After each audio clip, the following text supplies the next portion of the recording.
Unfortunately for me, while Destiny is dead, the only content you can make is videos complaining about the content of Destiny, or you can do tier lists and relive the rest of and just relive your Destiny experiences. So that's what I'm gonna do today. Unfortunately, everybody else has already beat me to it, so I'm just using the Mactics list, and here we go. To explain the list real quick, the tiers, I am taking a very good idea. No standard tiers. This is how I feel from best to worst. Very few of these expansions I would sell my firstborns to play again. This orange tier here, as good as Destiny has ever been. That is essentially the bar. That is the bar that Bungie needs to hit for me to consider it to be a good expansion. Bang average would be, your 7 out of 10s, right? Your 7 out of 10s for the DLCs. Good deal on sale. Stuff that I personally wouldn't consider worth it. I would not recommend somebody buy this Destiny expansion unless they can get it on sale. Slightly worse than bang average. Then you got the Makes Me Cry. Now, these are the Destiny DLCs that I would start to consider to be genuinely bad. And finally, stop playing. There are very few DLCs that I quite literally stopped playing the game, but these are for those tiers. So bad that I could not force myself to play those seasons. Now, first and foremost, we have Destiny Vanilla. Now, I say recently, around a year ago, did a full playthrough of the original Vanilla Destiny. You can see it on screen, that video on screen right now. I'm going to link to it if you want to watch it. The 10-year anniversary of Destiny. Now, despite a lot of the content from Destiny Vanilla not being in the game anymore, I still wouldn't even consider this to be bang average. The original Destiny had more problems than I could count at launch, right? We were specifically looking at the period between launch Destiny and between Dark Below coming out, and it was just lacking everything. Vault of Glass was a good raid.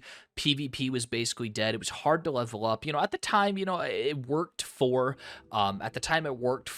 Destiny, but the story was super, super underwhelming. If anybody ever tells you that the vanilla Destiny story was bad, just go back and play it. I was falling asleep. I was falling asleep before I even got to Mars, right? With the Destiny story, it took me two streams to force myself to sit down and complete it. But if you can get the original Destiny on sale, I'd say it's a good deal. I'd say it's a good deal on sale. It's bad, right? Like, it wasn't worth the $60 that most people paid for it at the time if they just bought the vanilla base game. There was enough good to it where it didn't make me cry, but no, we're not doing any of this revisionist history, any of this revisionist history stuff. It is a good deal on sale. And speaking of a good deal on sale, this is one that isn't the Dark Below. Now, the Dark Below was the first Destiny expansion to make me cry. Now, again, this really isn't. I'm really not doing revisionist history here. I played through the entirety of the Dark Below recently for its 10-year anniversary. Once again, video on screen right now. That one didn't get nearly as many views as the Destiny 1 10-year anniversary. But it's a nothing DLC. You don't even have to look too hard, right? There's only 3 regular campaign missions, 1 strike, then the raid, couple of Crucible maps, admittedly, good Crucible maps that we saw. But besides that, Dark Below essentially was on-disc DLC that was unlocked 2 months after the original Destiny came out. It was not a good DLC. I'd even argue that I'd stopped playing. However, back in 2014, I didn't play a whole heck of a lot of Dark Below. However, just the thought of it makes me cry.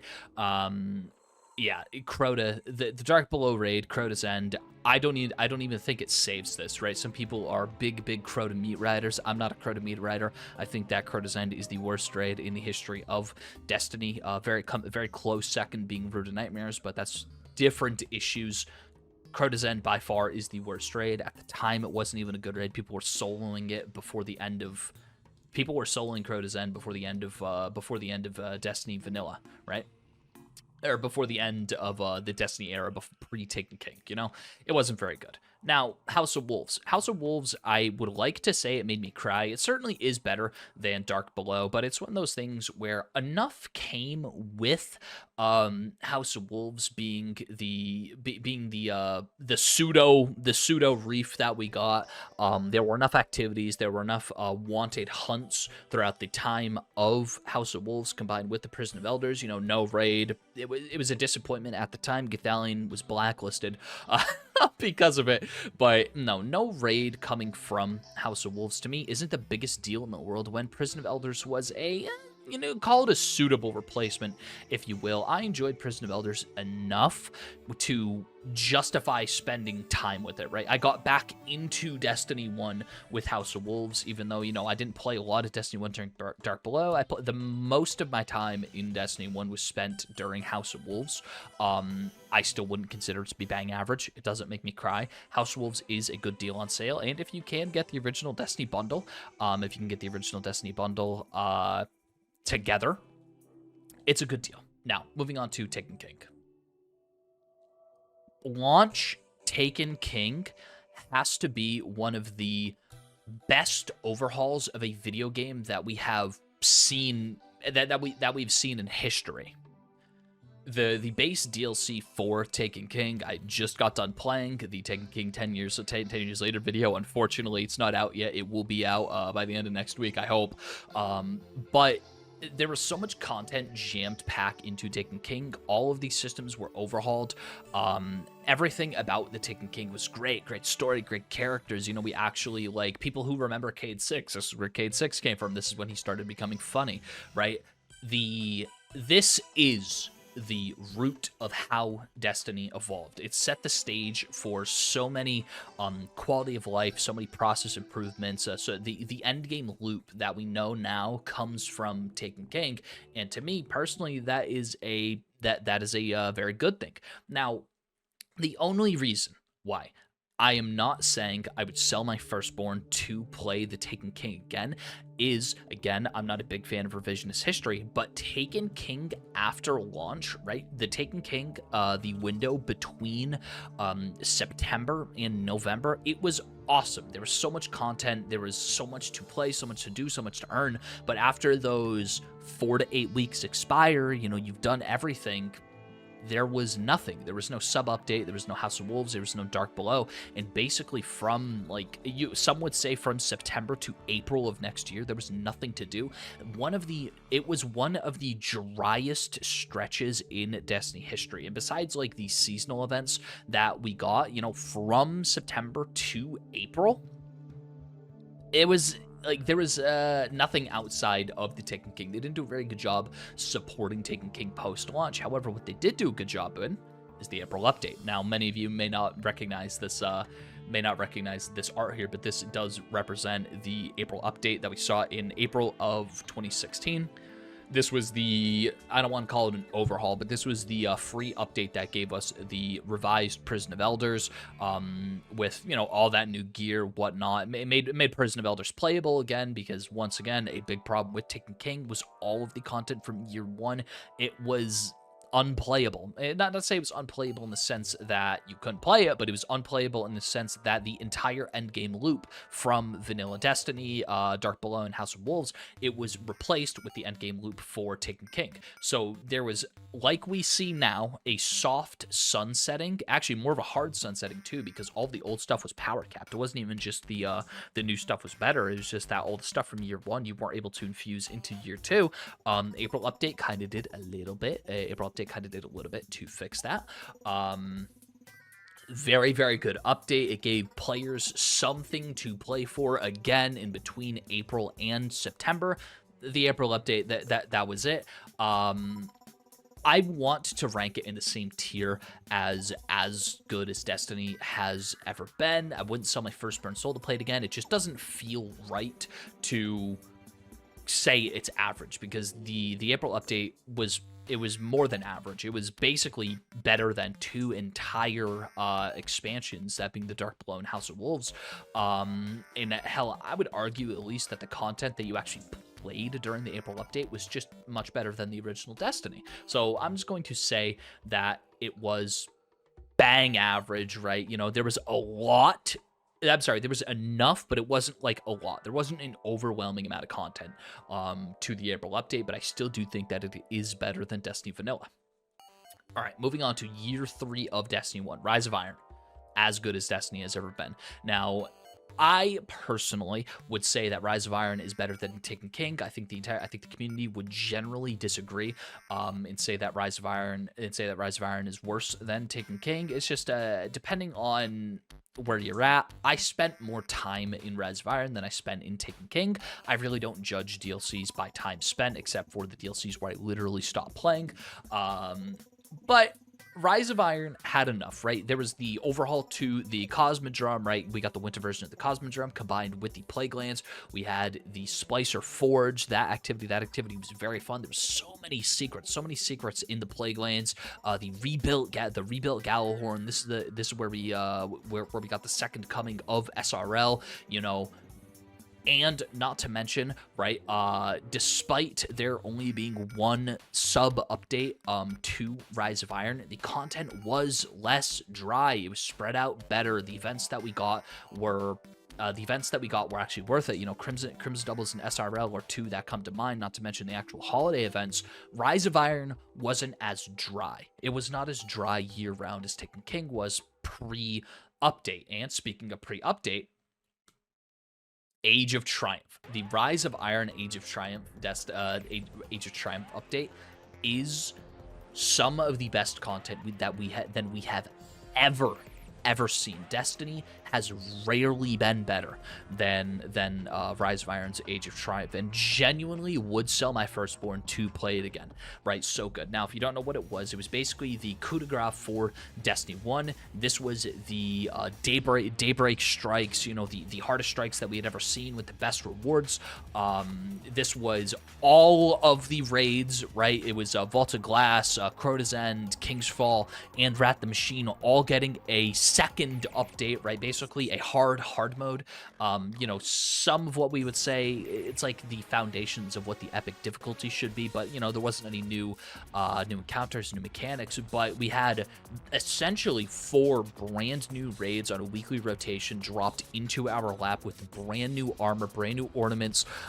All the weapons got reworked. All the weapons had almost all the weapons had exotic versions added to them. So for people that enjoyed having their year 1 weapons with the elemental primaries like Fatebringer, you were then able to go back and re-earn the exotic versions of those weapons. Now, this is an update that I kick myself for not playing more. Right, I was in high school.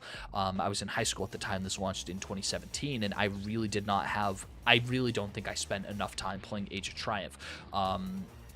I wish I would have spent more, honestly. You know, you say, oh, I wish I would have spent less time playing video games as I was growing up. I wish I spent more time playing Age of Triumph. I feel like I appreciate it so much for what it brought. There was the rewards that you were able to earn going into Destiny 2, the Moments of Triumph book, where you could do that for your Destiny 2 rewards. And yeah, man, like, I cannot gush enough. I genuinely cannot gush enough about Age of Triumph. If you haven't played it, it is worth it to go back and just run the gauntlet. Just go back and run the gauntlet for Age of Triumph. Maybe I'll organize something like that sometime soon, but man, it was good. All right, so Destiny 2 Vanilla. Destiny 2 Vanilla is a little bit complicated. I'm just going to put it right here for now. Again, I'm not a revisionist historian. Destiny 2 Vanilla wasn't the best for a lot of reasons, right? The Red War campaign was a noticeable step up in quality from the Destiny Vanilla story, or House of Wolves or Dark Below. The Red War certainly wasn't as good as Taken King, and I think that the Red War is about on par with Rise of Iron when it comes to storytelling. You know, there were some interesting ideas with being lightless guardians, but that kind of went out of the way too soon. There was the actual farmland and, you know, the civilian factor of the city. There was like some minor dealings with the factions during Destiny 2 Vanilla, but once again, those were all very, very quickly abandoned in favor of other ideas. I definitely think that Destiny 2 Vanilla is a better game than Destiny 1. The only problem is that it was missing all of the quality of life improvements that we had gotten with the Taken King. If you don't know how it was developed, originally Destiny 2 and Destiny 1 were being worked on at the same time, and the quality of life elements that were thought of and put into the Taken King were not able to be implemented into Destiny 2 at the time of launch, so we had to go a couple of months without any of those improvements. We got some minor updates, right? The Go Fast update, 2 more updates before Curse of Osiris that came out that definitely fixed a lot of those issues, but there was also some glaring issues too, right? Like there was no random rolls anymore. The entire philosophy on how weapons work was changed. Every weapon had one roll. Complete abject failure, by the way. Destiny, they made a good choice in reverting that when Forsaken came out. The armor system wasn't good either. There was no relics. There was no ghost power to grind for. Like I said, it was missing so much in terms of quality of life that it's almost hard to rate it. The April update, it's hard to rate it at the same tier as the April update, right? Considering how much I enjoyed the April update, but I don't feel comfortable rating Destiny 2 Vanilla on the same level as Destiny 1 because it was at the time enough to do. Now, whether or not you say enough substance, right? Whether or not the activities had substance, that is definitely something we can argue. But the post-game loop for Destiny 2, I feel, was a little bit better than the post-game loop for Destiny 1 Vanilla. Enough was improved over it where I'm comfortable putting it in the bang average tier, right? I'm comfortable putting it in the bang average tier. Now, Curse of Osiris. I stopped playing. I think throughout the duration of Curse of Osiris, if I were to check my heat map when I played on Xbox, I think I played a grand total of 3 hours. I beat the story and then saw how bad it was. I did not enjoy it. I did not enjoy Curse of Osiris at all, and I stopped playing. Into 2018, I just put the game down and just did not return. That's how little I enjoyed my very limited time with Curse of Osiris. And then again, you know, I'm not going to rate it based off of content that I didn't play, right? I will just say I didn't play. I did not play Curse of Osiris. If I did play it, right? If I did play it, I think I'd probably just say it makes me cry. I would put it on the same tier as the Dark Below, and then move on with my life. But I can't. I know it's bad. I just can't put into words why it was bad, besides the whole 2 tokens in a blue meme, Mercury being a poorly realized destination, the Infinite Forest, despite being an interesting idea, it wasn't used. The 2 strikes that we did receive true probabilities, and one more. I think I can't remember the name of it at the time, but it was a Cabal based strike. It was a Cabal boss you had to kill at the end of it. Those strikes on Mercury, I feel, were relatively well done. I would be happy if those were still in the game today, but unfortunately those were sunset out when Beyond Light came out. But no, I have to rate it as in the stop playing tier. I think that this is the worst that Destiny has ever been, in my opinion, as somebody who lived through this era. This was the worst it ever was, and if anybody tells you any different, revisionist history. All right. Now, Warmind. Call me controversial. I enjoyed Warmind. Warmind didn't make me cry. I got back into the game with Warmind. This is when I switched over to PC. I moved from Xbox to PC for Warmind around 2 months before Forsaken launch. That's when I made that decision. So unfortunately, I had to basically replay the entire game from scratch at this point. So I kind of look at Warmind with rose-tinted glasses. Similar to House of Wolves, I think the best part about Warmind was Escalation Protocol. Besides that, you know, a couple iconic Crystal maps. We got the 2 strikes. Admittedly, both those strikes were campaign missions. You know, Will of Thousands, and the other one with the Son of Crota. I don't remember what that one is. But the actual content received during Warmind was not nearly as bad. Now, the content received during Warmind was not nearly as bad as you would think it is. This was the end of the Destiny 2 vanilla era, so there was a little bit of growing pains. We got some good updates during this time, you know, a lot of good rebalancing, but then again, there was still no random rolls. So how fairly can you judge it? Warmind is the definition of wasted potential, in my humble opinion. If I had a tier in between Good Deal on Sale and Makes Me Cry, I would put it there. But Warmind, you know what? If I had to rate House of Wolves as a Good Deal on Sale, I think I would rate Warmind a Good Deal on Sale. It's just a little bit worse than House of Wolves, but it doesn't make me cry in the same way that Dark Below does, and it didn't make me stop playing the game in the way that Curse of Osiris did. Okay, now this is where the meat riding is really going to start. Forsaken, sell my firstborn to play again. God, seriously, just for the fact that I think that this is the best that Destiny has ever been. The Forsaken era, you know, exotics still felt special at the time. They didn't just, even though they weren't used as marketing gimmicks, they didn't just give them away in the season pass like Bungie continued to do later down the line. To get two destinations, the only time we'd ever seen that was when Destiny 1 and Destiny 2 Vanilla were launched. We'd never seen two destinations added in the same expansion before. I mean, you could technically count the winter version of the Cosmodrome and the Plaguelands, but, you know, those were still accessible from the same point in the directory. You had to go into the Plaguelands to get into the winter version of the Cosmodrome. But still, the Tangled Shore plus the Dreaming City, I spent so much time with the content pre-Dreaming City that I didn't even know that there was a second destination. I didn't even know that the Dreaming City was a thing until a week after, until the second week of the expansion, when I, you know, was still working through all my quests, because, you know, at this time I was still in high school, 2018, so I didn't have the most time.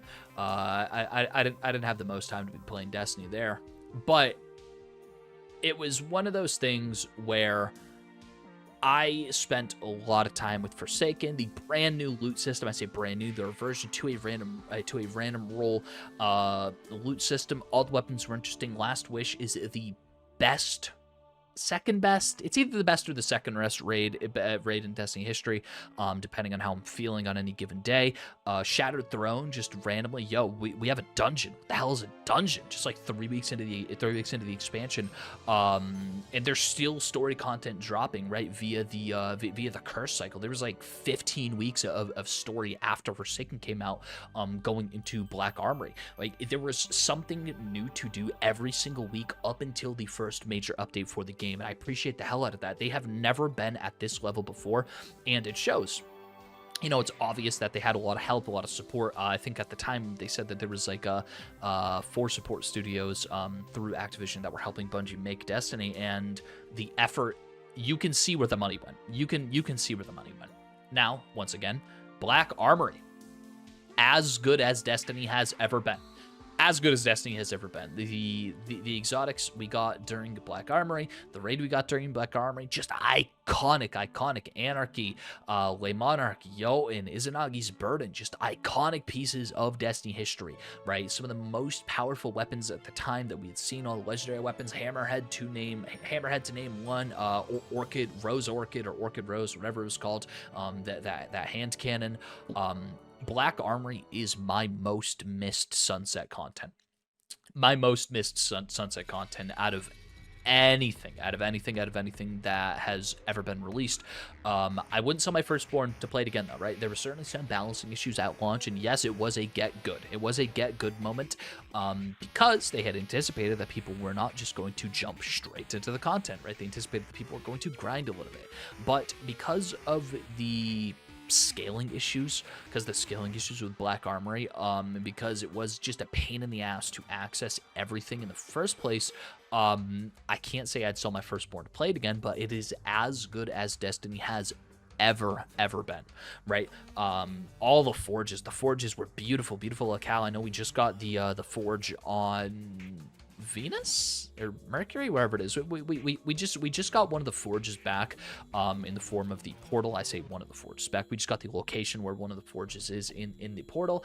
All like I can't remember the name of it, but the big puzzle, Niobe Labs, right? That forge to unlock the final forge, Niobe Labs. It was such a good community moment. I remember distinctly watching math class, watching math class try to solve that puzzle. I don't think they solved it in the end. I'm not going to go back and look at their VODs to see who ended up solving Niobe's Labs, but there was so much content, so many secrets just jammed deep into it. Community events, like this was like the hell yeah. It was a hell yeah DLC.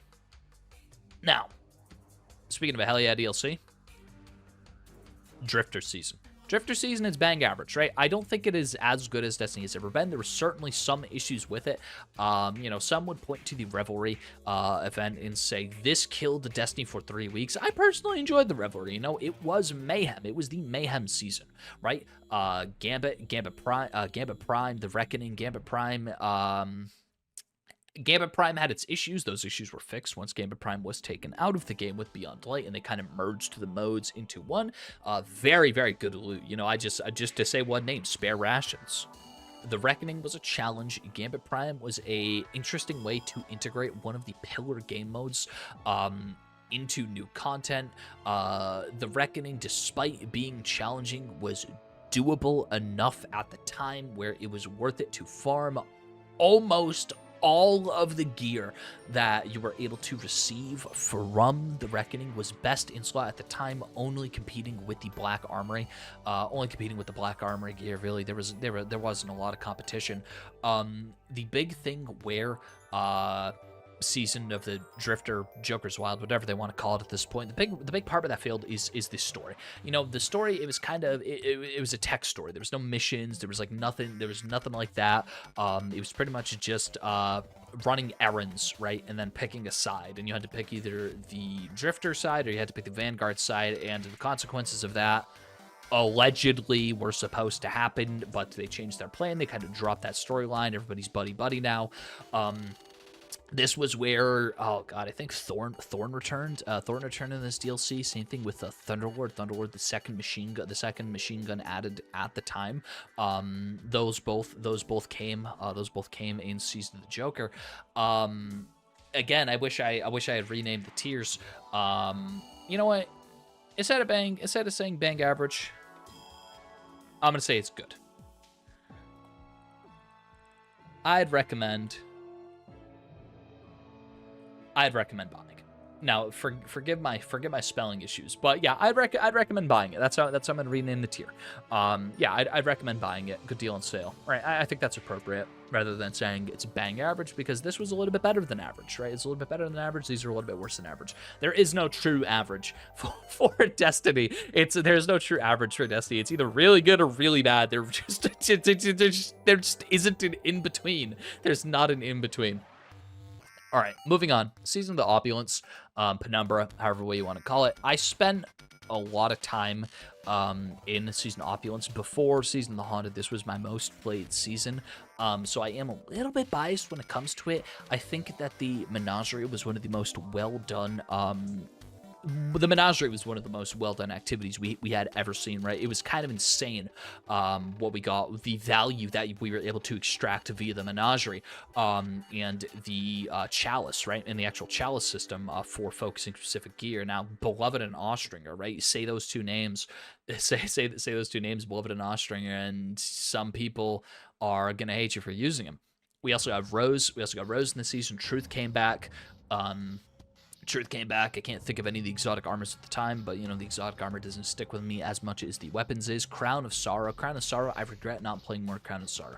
Crown of Sorrow on paper is one of the more challenging raids than we have seen, just purely on a mechanical basis. It's a lot of like rally flag back and forth system, but genuinely, the way that the system's evolved leading up to Season of Opulence, there was enough change in the actual way that the grinding worked. There was enough determinism mechanistic ways to get things that you liked.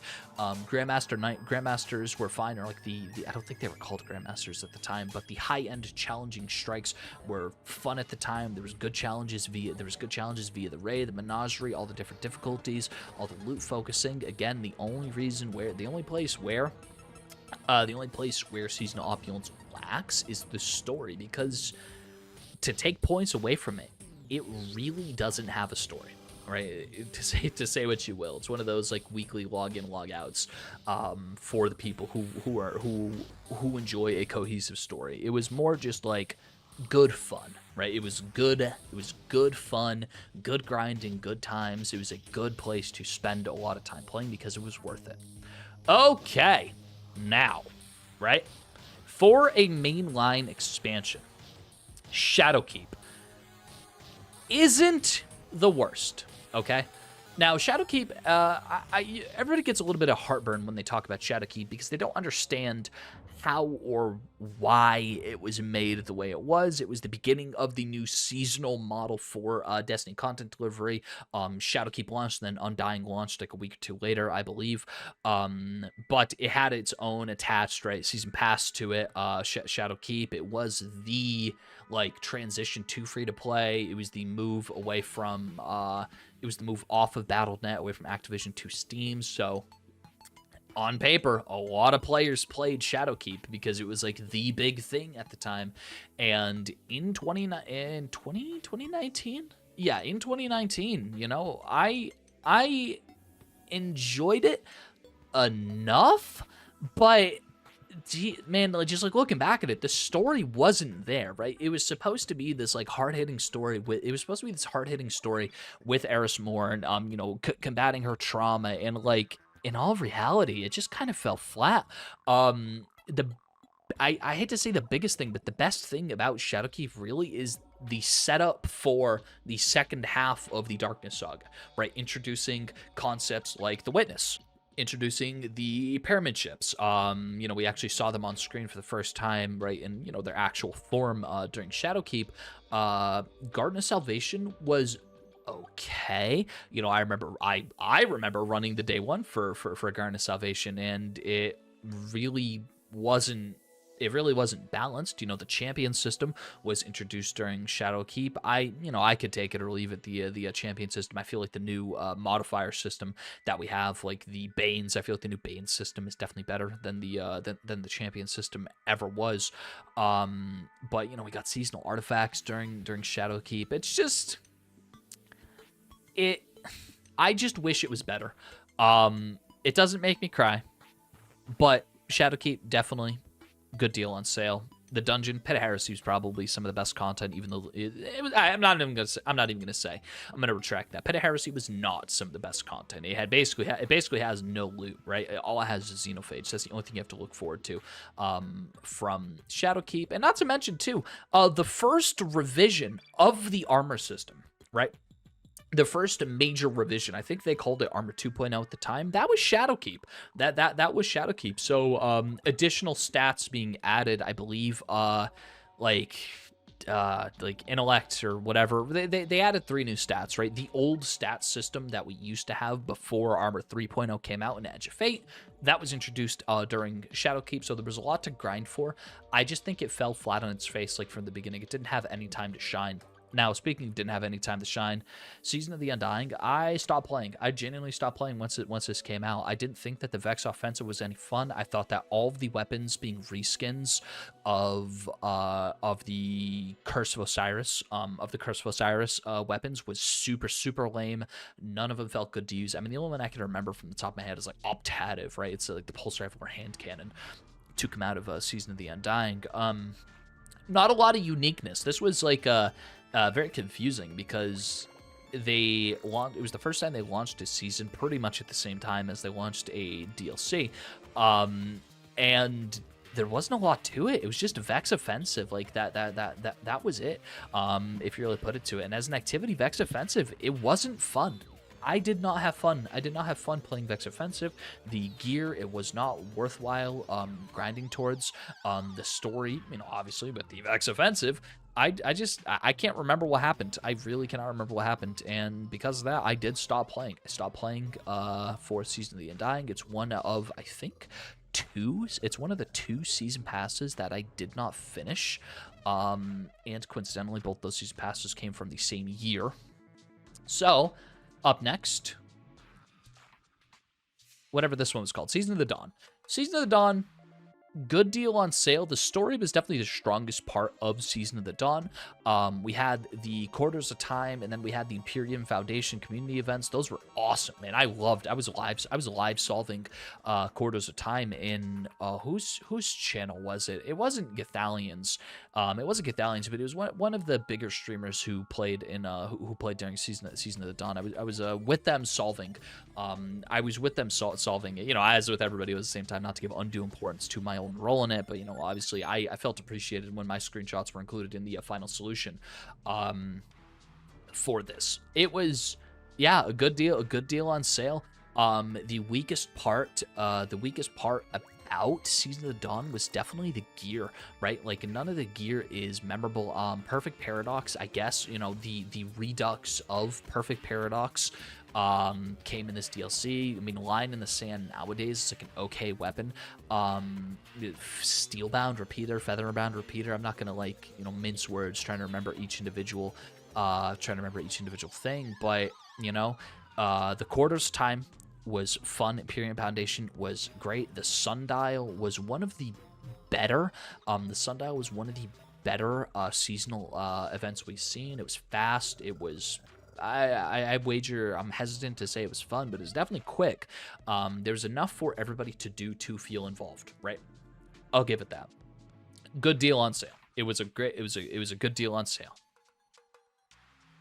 Season of the Wordy makes me cry. Season of the Worthy generally makes me cry. Now, I'm not even going to be talking about technical issues, right? Because Season of the Worthy had a whole slew of problems at the time related to technical issues. Combined with the actual Seraph Towers, and then with the Fellwinter's Lie quest, and the fact that nobody played. When I say nobody played, I mean nobody played at the time. I think I was one of the few humans still playing Destiny 2 during Season of the Worthy. They had to quintuple the progress for the community event because it was obvious that we weren't going to complete it, and then the Fellwinter's Lie quest didn't even work, right? It was a nightmare, to say the least, right?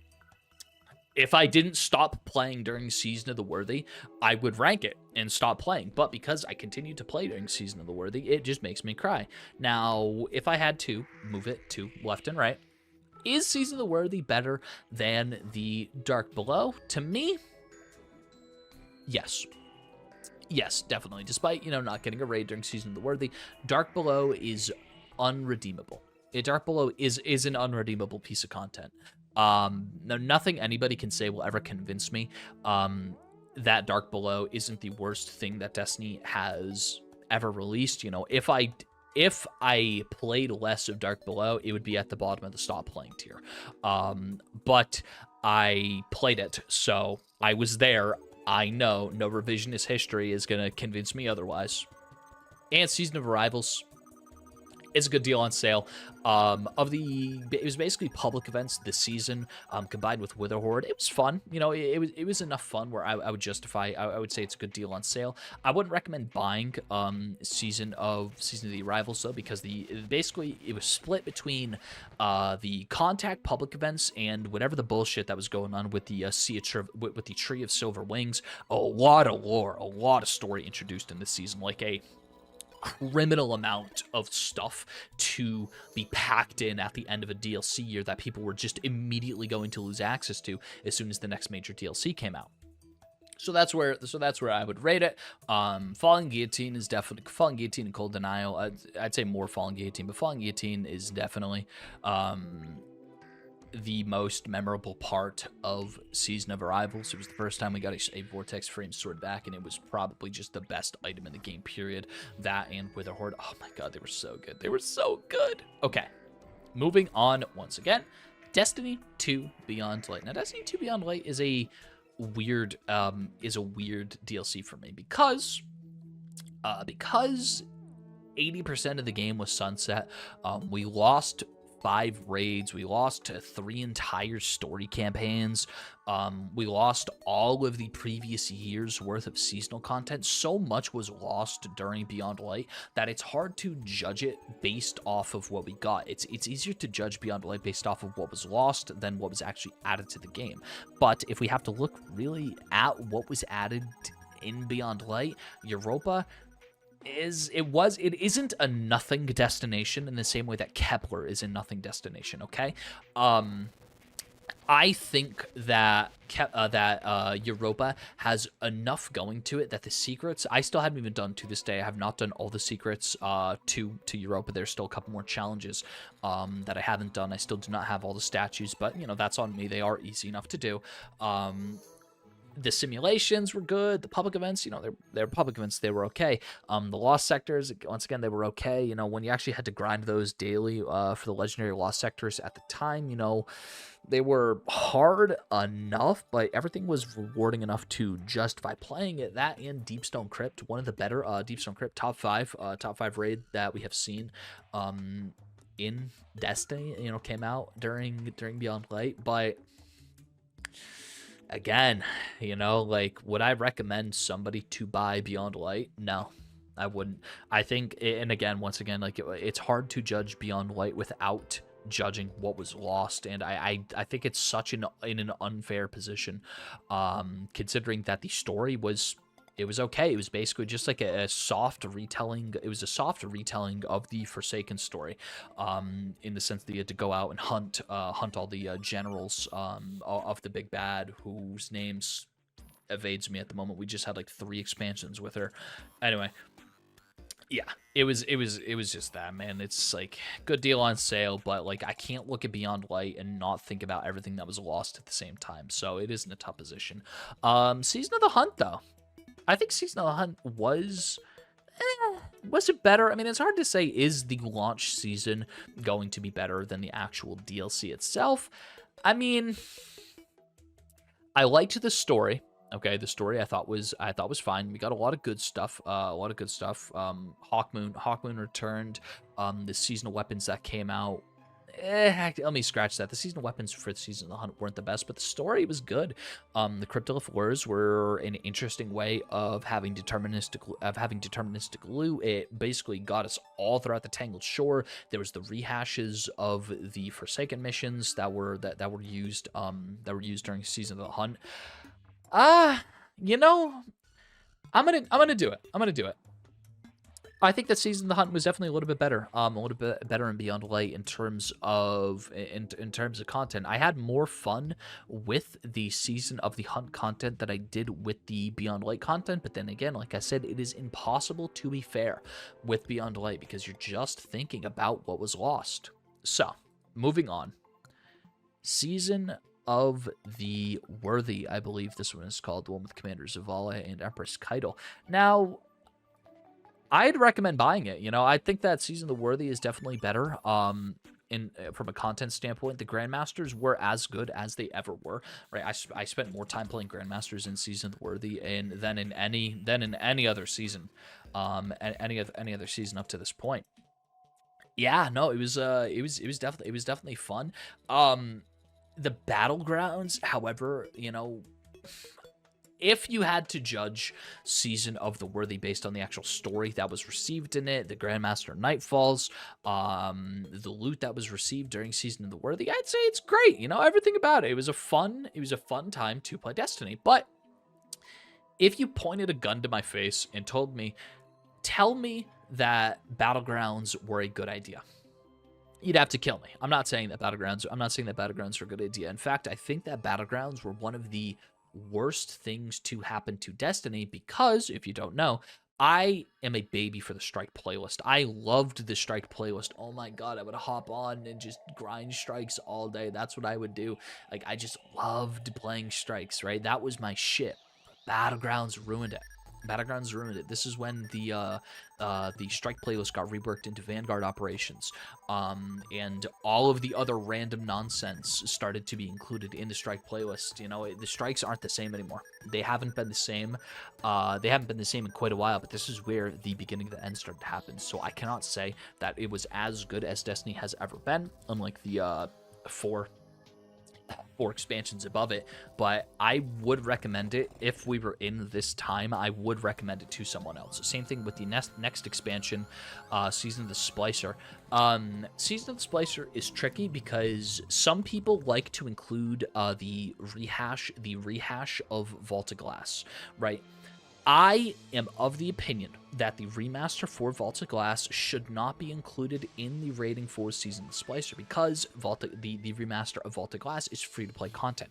It is just a coincidence it came out in the same season as Season of the Splicer. So when you actually look at everything else besides Vault of Glass, you look at the seasonal story, you look at the weapons you received, you actually looked at the 2 activities that were received, Vex Override and, like, Splice. I don't remember what the 2, but there was 2 unique activities that came out, and there was also like a 3rd pseudo exotic mission. It was like the pinnacle story mission that you would just replay over and over again. I made a lot of good memories. During Season of the Splicer. Played a lot. Made a lot of friends I have to this day. I made most of them during Season of the Splicer. I would recommend buying it, but it is not as good as Destiny has ever been because I just can't I can't comfortably rank it on the same tier as these. But I would 100%, if we were in the middle of Season of the Undying, I would 100% recommend the season to somebody. This is also where Stasis was at its worst. Some say Beyond Light launch Stasis was like terrible, but like people saw Crasthesia get added in Season of the Splicer and they said, "Hey, this is terrible. What are you doing?" Blah blah blah blah blah blah blah blah. But like Crasthesia was never an issue at all. Like, I really don't know what people were smoking at the time because they just, like, were so traumatized by launched Beyond Light where Stasis was at its worst, and they said, okay, no, Stasis was at its worst during Season of the Splicer because Crasthesia, and, like, they just need to, you know, like, stop. And finally, Season of the Lost. This one, it was long. It was so long, Season of the Lost. It was the longest season to date. That was because Witch Queen was delayed because COVID, you know, there's otherworldly issues. I don't blame Bungie for delaying it. It just sucks that it was delayed on this season of all seasons. The exploring factor from the Ascendant realm, the three unique locale that we had gotten, I thought it was great. You know, I've really enjoyed playing it. All the items that were received during Season of the Lost, I think were definitely worth it. But like, I have to rate it the way I think I was rating it. Now, the game has never been as dry. The game has never been. Taken King is the driest that Destiny ever was. Close second is Season of the Lost. It's a good deal on sale, right? I couldn't justify spending the amount of hours I do today in Destiny if it was, you know, if it was the way it is now. It was so long, and there was very little. There was very little reprieve. It was. I hate to say it was just one of those things, but it really was just one of those things. Now, the 30th anniversary pack, I'd recommend buying it. You know, it was fun. You know, Grasp of Avarice, Gallahorn was reintroduced to Destiny 2. 30th anniversary weapons. You know, at the time the Battler, the Matador, a couple of other things. Eager Edge, the perk was introduced during the 30th anniversary. It isn't as good as Destiny's ever been because, you know, besides like Dares of Eternity, there wasn't a lot going on. I can't comfortably rate it at the same tier as the, you know, things that came above it. But it was still good. You know, paid DLC. Obviously, it wasn't a free update. They had to make some money at the time. I don't blame them for that. But if this was free, I may have just said it was as good as Destiny's ever been. Price has never been a problem for me when it comes to buying Destiny DLCs. But, you know, I'm kind of going to take that into consideration here. But I would recommend buying it. You know, Grasp of Avarice was fun enough. All of the loot was good. Super good. Like some of the strongest stuff we'd ever seen. Like Forerunner came out. during this. Gjallarhorn obviously is crazy. I already mentioned Matador. I already mentioned Eager Edge. Luna, but Luna was like kind of chopped when it came back. Nobody really used it. Anyway, this is where I'd rate it. It was the end of Season of the Lost, right? Like couple weeks or a month or two going into the Witch Queen. So it was definitely saving it. Now the Witch Queen. The Witch Queen, I think, gets a lot of unnecessary hate. And it also gets a lot of unnecessary praise because the story for Witch Queen, if it wasn't for the legendary campaign, I just don't understand what all the hype is about, you know? It ended up being pretty much a nothing story, right? I say a nothing story very, very, very generally. There was a lot of the discovery, the truth and the lies and that whole campaign, right? But like, I don't think that the Witch Queen story is as good as the Forsaken story, and it's really not as good as the Taken King either. But the Witch Queen, when it comes to actual, gameplay, right? The Throne World is fine. Is it fine? I don't know. I don't like the Throne World that much. I mean, Finch is like an okay vendor. Crafting was introduced during the Witch Queen. I think crafting ruined Destiny for two entire years. I'm very glad that crafting was phased out of the game. But yeah, Witch Queen. Val the Disciple came out. Val the Disciple is one of like top two raids in Destiny. So again, I wish there was a tier in between as good as Destiny has ever been, and I'd recommend buying it. It was not as good as Destiny has ever been, but I would definitely recommend buying it. Now, what on earth are we doing? I don't even remember the name of the season. All I know is that it was a snooze fest. It was an absolute snooze fest, with the whole basically like just infiltrating the Witch Queen's lieutenants, infiltrate their mind and use the psionic sphere. The missions included in this season were just bad. They were so bad. I hated playing it, and I basically stopped playing. I played enough where I put enough hours into it where I'm just gonna say it's in the makes me cry tier. It definitely is better than Dark Below and a Season of the Worthy. But the fact that I can't even remember the name of this season just goes to show you that like I really didn't play it, but I did clock like at least 24 hours in the season, so I'm not gonna say I stopped playing it. Season of the Haunted is probably going to be my most controversial take sense, but I think Season of the Haunted was as good as Destiny has ever been. At the time, Solar 3.0 or Solar 2.0, however you want to call it, the rework to the Solar subclass came out during this time. Classy restoration. We got a good dungeon duality. Duality, despite its technical issues, is still a pretty good dungeon with solid loot to come out of it. The story, the 9 weeks of story that we got out of Season of the Haunted, I think is some of the best Destiny has ever been. It sucks. It really sucks that they kept on reusing the same story beats though for like the next 3 seasons after that. Like, oh my God, Zavala has family issues. Oh my God, the crow he can't behave himself and he hates himself and blah blah blah blah blah. And Keitel has daddy issues or Gaul issues or whatever it was at the time. And it sucks that those story beats were just abused, but at the time, they were very, very good. And same thing with the Haunted Leviathan. The Haunted Leviathan is one of the most intelligent reuses of content that I think we've ever received, right?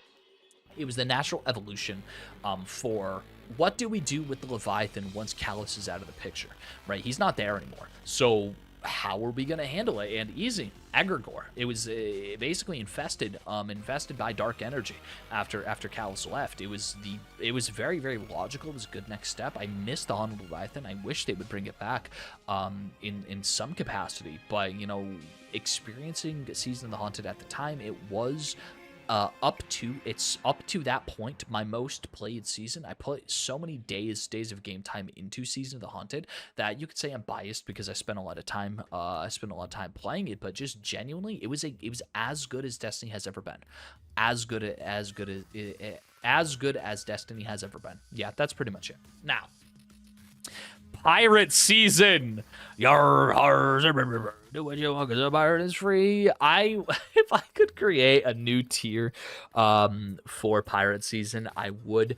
Arc 3.0 saves this season in my mind, right? because it came out during the season. But then you could say that by the same logic, King's Fall doesn't really count in my rankings because it was a free-to-play, free-to-play DLC up to this point. So, you know,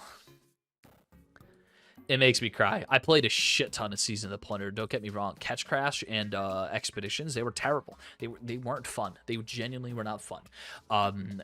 If Season of the Plunder didn't exist, Dark Below would be the worst Destiny ever was.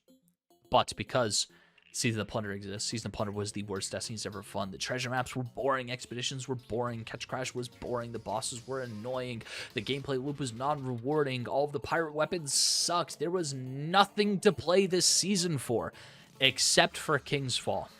That's it. And Arc being crazy, because like the seasonal artifacts at the time, like this is where like all the low mans, all my low mans like really started, because Arc was so crazy. I switched over to Titan, doing that like Hoyle storm grenade stuff. Oh my god, mwah, chef's kiss. Okay, moving on to Season of the Seraph. Season of the Seraph is a complicated one for me. I definitely recommend buying it. I definitely recommend buying Season of the Seraph. All of the gear was good, like all of it, right? Like the Seraph reworks of old weapons. It was done very, very smart. The heist battlegrounds are a good battleground, right? I don't think that they're a replacement for strikes, as Bungie has been treating battlegrounds in the past, but the heist battlegrounds were self-contained. They were relatively quick. They had a good challenge to them. They were what you'd expect out of a Destiny activity. Yeah, they were good. Same thing with the story too. You know, the wrap up of the whole Clovis Bray story. You know, the Traveler started getting active, right, with the actual war mines. Oh my god, it was really good. If you can go back and watch the cutscenes, go back and watch the cutscenes for this. The exotic mission that we got too, with Revision 0. It was just great. It was you could say they've reused a lot of content from Deepstone Crypt and from Beyond Light, but I think it was done very intelligently, where it was one of the better seasons. If I had to rank these, right, in terms of how I liked them that much, I think I'd have to go like it just moving the order around a little bit. I definitely liked the April update the most, right, out of the recommend buying it. The Witch Queen, it was still good, right? The Witch Queen was still a good expansion. I just don't think it's as hyped as people think it is. And I think it's about appropriate to play Season of the Seraph right here.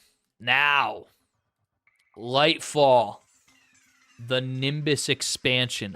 Oh my god. I actually had to pause my recording right there just so I can think of something to say, and I can't think of anything good to say. I think that Lightfall, of the major expansions, I'm not talking like, you know, obviously Dark Below, House of Wolves, Warmind, and Curse of Osiris, they have their own issues, but like I use the phrase expansions and DLCs very interchangeably, but the Dark Below, House of Wolves, Warmind, and Curse of Osiris, those are all considered quote-unquote expansions, whereas things like Forsaken, the Witch Queen, and Lightfall, those are considered major DLCs. Lightfall is the worst of all of the major DLCs, okay? Let me elaborate. Neomuna is, by definition, a nothing destination. There is nothing to do there. Once you have completed the story, and got the collectibles, there's nothing to do there. Neomuna was the first time that the destination for a DLC was not integrated intelligently into the end game loop. Now, the only thing that you had going on Neomuna was the Vex Offensive, or the Vex Incursion, whatever it was called, where you could get were you able to guarantee yourself the only drops at the time for the new exotic armor was through those little Vex public events. They were very inconsistent. There were just days where they didn't happen. You had to have a Twitter bot, basically. I had the Asher Mir Twitter account on notification at the time, telling me where and when these incursions were going to be, because they were so difficult to track. And man, like, Lightfall was bad, okay? Lightfall really, really was bad. It was the worst of all of the main DLCs, and it sucks that it sold so well, because I feel like there were some very, very hard lessons that weren't learned because it was successful, and this was the, I hate to say, beginning of the end of the modern era of Destiny, but it wasn't at Witch Queen. It wasn't at Shadowkeep. It was at Lightfall where the modern day downfall of Destiny started, because after Lightfall came out, the 4 seasons that followed, not a single one of them is good, in my opinion. I would not even say that any of them are a good deal. Now, I'm literally just going to lump sum, wombo combo each and every single one of these. Yeah, it just really is how I feel about the entire Lightfall era of Destiny. Christ, I can't even remember the names of these. Season of the Wish, Season of the Deep, Season of the Savathûn 2.0, and then Season of Resistance, whatever it was called. None of the story content for any of these mattered to me. It was basically a stopgap year where it's just, okay, let's gather resources to go fight the Witness. That was the story. It was a little bit better during Season of the Savathûn 2. I think the Season of Savathûn 2 was a little bit better, because the actual trial chambers for Season of the Savathûn 2 were handled a little bit better than many other season activities. But if we had to look at Season of the Deep, I don't think that the deep dives, I don't think those were fun. The actual salvage missions, I don't think they were fun. The battlegrounds that we got from Season of the Resistance, whatever it's called, those weren't fun. The Coil was a good activity. And I wouldn't be opposed to seeing something like the Coil come out in the future. Savathûn Spire was okay. It was a little bit better. It's just that, yeah, these two were a little bit better. Than these two. But this year worth of content, the entire Lightfall era, is just wasted opportunities. It was a stopgap year. The best part about the Lightfall era is Into the Light. Into the Light is as good as Destiny ever has been. I feel like that may be just a tiny bit controversial. But yeah, no, it was just, some of the best content. It was the best endgame loop that we had seen. Despite how you feel about Onslaught, finally getting like a wave defense-based game mode, I thought it was fun, right? Into the Light, to me, was great. Into the Light was great. I spent a lot of time with Into the Light. I made a lot of videos during Into the Light. This is where I really started to get more into Destiny content creation. Yeah, it was where I started to get more into content creation, like actually being myself as opposed to, something else. So I have a lot of appreciation for Into the Light. Yeah, but just the Lightfall era, man, what a flop. Like, the seasonal model was so tired and old at that point. Despite recognizing the value of the expansion, I did not have fun. That entire year, I really didn't have fun. Okay, now Final Shape. I'd recommend buying it. It isn't as good as Destiny has ever been, because like with all Destiny DLCs, its endgame loop was poor. Before Episode Echoes was launched, I understand what they were going for. The Pale Heart is destination, the quest contained to it. It was integrated well into the end game loop. There was enough to grind for there to get you up in power, where I can see people spending a lot of time in the Pale Heart. I spent a lot of time in the Pale Heart. The quests were fun. The exotics were okay. The raid, you have to rank Salvation's Edge in with all the other raids. It was the first day one. I soft locked the Witness. That's all I gotta say. I didn't beat Salvation's Edge, but I'd still recommend buying it. The Final Shape wasn't bad. The Final Shape really wasn't bad. Now, speaking of bad, I'd say that Episode Echoes and Episode Revenant were bad. The best part about Episode Revenant was definitely the tonic system. Tonics were great. Tonics were super fun. It was an interesting way to spice up the seasonal artifact.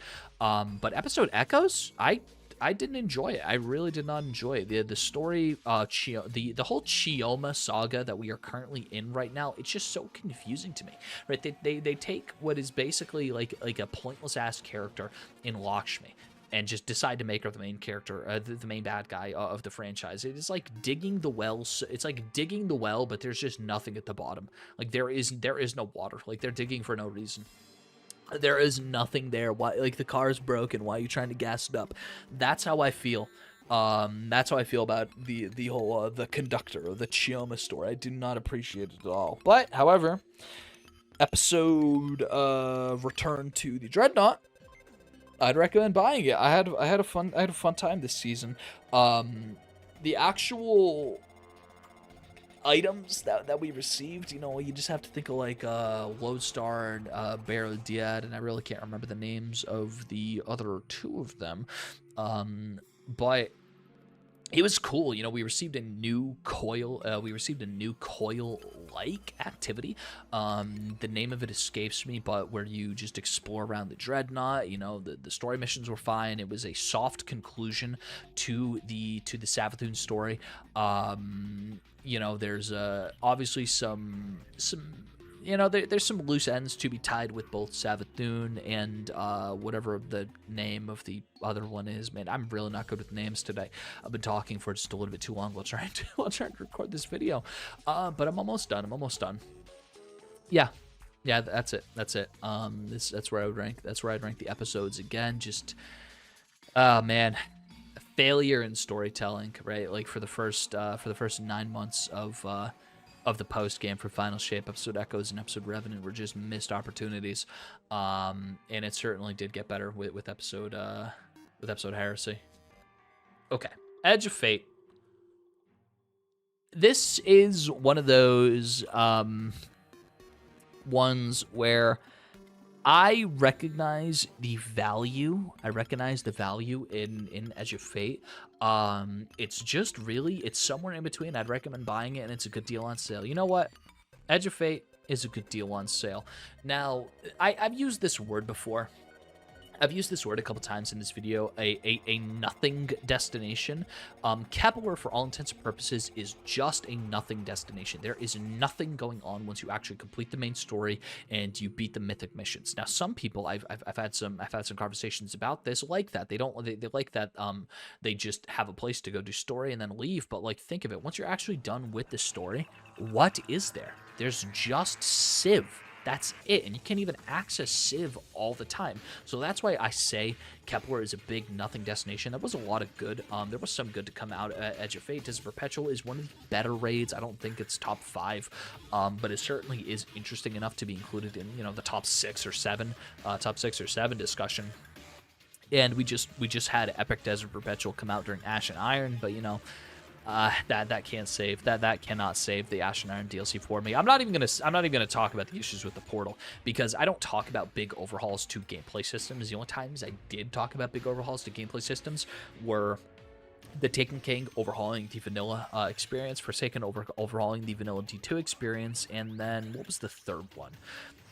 I think I talked a little bit about Shadowkeep overhauling the armor experience, but yeah, no, the actual portal, the tiered armor system, all of that coming from Edge of Fate. I mean, like, the portal takes away enough points where the new tiering system for the weapons of armor, it just doesn't sit well with me. It really doesn't sit well with me. And Ash and Iron, it's too early to rate Ash of Iron, in my humble opinion. I know that it is bad. It is Ash of Iron is really bad. It is so unbelievably bad. There's no story. There's no story. The actual activities that you have to play, the reclamation, right? It sucks. There's no exotic mission. Like, the exotic mission wasn't even done by the time that the DLC was launched. Like, they launched this with the content not complete, and they're adding it later. This is the most stopgap of stopgaps. This was supposed to be Ash and Iron. It was supposed to be what they said, a Into the Light style update, right? Around the same size as something like Into the Light or the 30th anniversary, or the whatever it was called, Right of the Nine, that came out. I know Right of the Nine doesn't have a Red 9 doesn't have a logo here, but if it did, I'd rate Red the 9 as I'd recommend buying. But Ash and Iron, it flops so hard. It's nostalgia bait that doesn't even bait correctly. Like, that is the worst part about it, man. Like, I'm sorry, it just sucks. Like, if I put more hours into it, I'm gonna rate it at the very bottom. It makes me cry. It is the worst seasonal update that we have seen in quite a long time. But for now, I have to rate it at stopped playing, because I haven't touched Destiny. Like, I haven't had a longer than 1 hour play session with Destiny in like more than 3 weeks at this point. Ever since Ash and Iron dropped, it's just, I can't do it anymore, man. Something needs to change with this game. But besides that, I've been talking for a long ass time. I hope each and every single one of you enjoyed. And if you stuck around to the very end of the video, please leave a like, leave a comment, tell me where I'm right, tell me where I'm wrong, tell me where you agree, tell me where you disagree. And I don't know. Yeah, that's it. You're important. You're valuable. I love you. Bye bye. Bye bye, everybody. Bye bye. Bye bye.